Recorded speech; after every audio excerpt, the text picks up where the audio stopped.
आयो से क्या हो बाबू ठेकुराम दयाराम के गहबर में आई छठ मैया के आरख पे आकर है छठ मैया के आरख है बाबू ठेकुराम के माय बहन सा कैसे कबड्डी भैया छठ मैया के आए प्रेम के बजे छठ मैया की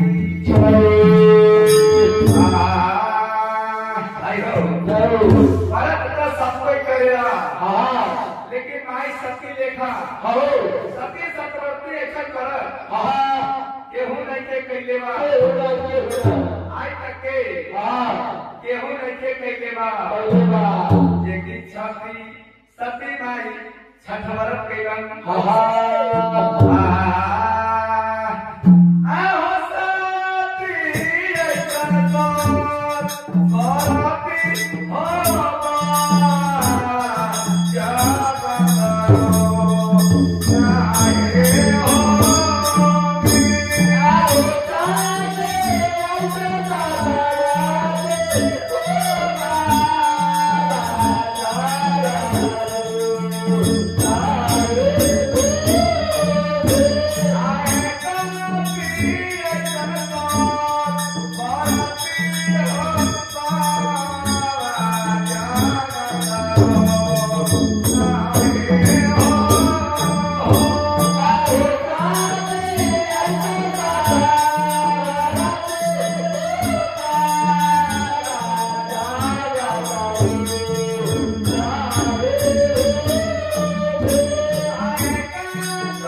लेकिन गाय के चरवाहा लेकर आई सती से की कहला आगे दूरी जाई दूरी के पास नाम छोड़ी के दो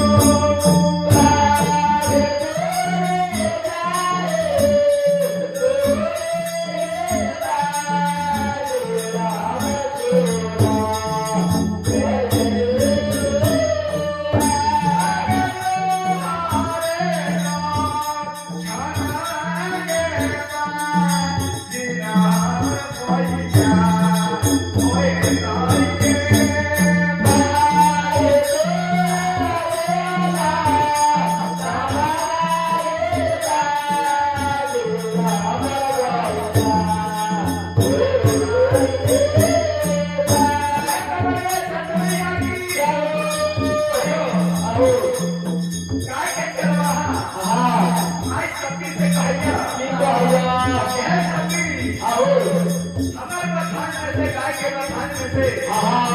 गाय के गोबर डालो अपने हाथ से घूम के चचा थोड़ा फसाई से हमारे गाय बछरू सब समाज हो जाए आई सती इतना बात सुनी थी गाय के बखान में गाय जिसके है इस बार ऐसा है तो सैयद बिना हम के बोल हवाई हमने पूरे हवाई है इस बार आए जानिया है तू नैया मैया तो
एतनो कोई हमरा कुछो कहा लेकिन हम तो बसैया के नाम के कहबे बसैया के छठ मैया के छठ व्रत हम जरूर करब आई सकी दो भाई के पूरा बताई दो भाई के पूरा करे खड़ा होके आई सकी दो भाई के खाई अगर छठ मैया के परम करे के हो तो भाई अगर सुख दा गौता मैया के छठ मैया के गोसैया के नाम के आई हमरा परम करे के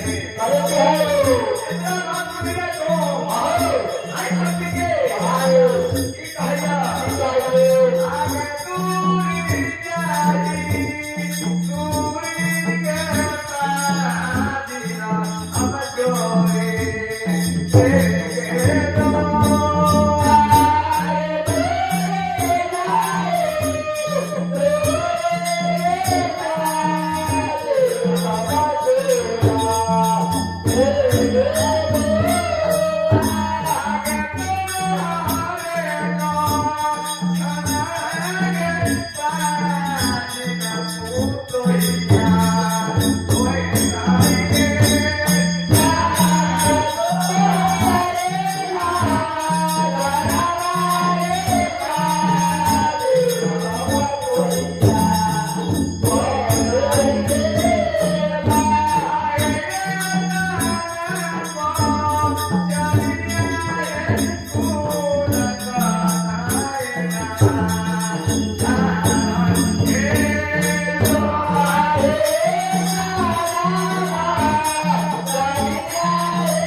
आओ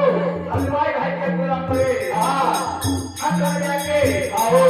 परत है आइए आए मोती चूर के लड्डू आओ मेरे दादी आओ छठ हो जाके आओ पूजा करे के लिए आयो आइए छठ हो जाके पूजा ऐसा पूजा है आओ कि देखियो आओ अनेक प्रकार के देवा मिष्ठान चढ़ेला छठ मैया ऐसा देवताना आओ सैया बाबा दीनानाथ ऐसा देवताना आओ हलवाई का छोकरा आओ आज सबके से की भैया आए जाए दूर गंगा राम चोरी